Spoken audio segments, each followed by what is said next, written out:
কোরআন শরীফে একটা সূরা আছে 29 পারা, সূরায়ে দাহার, কোরআন শরীফের 75 নম্বর সূরা, 76 নম্বর সূরা। এই সূরাটা ছোট্ট একটা সূরা। এই সূরার মধ্যে জান্নাতের অসাধারণ বর্ণনা আছে।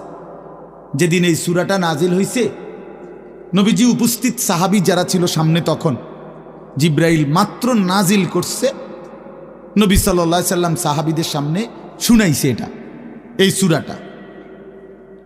এই সূরার মধ্যে জান্নাতের খুব সুন্দর বর্ণনা আছে, সূরায়ে দাহার।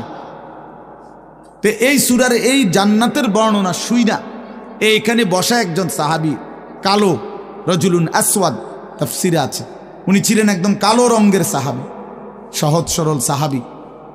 এইখানে বসেই একটা চিৎকার দিছে জান্নাতের আকাঙ্ক্ষায়, ওইখানে ইন্তেকাল করছে।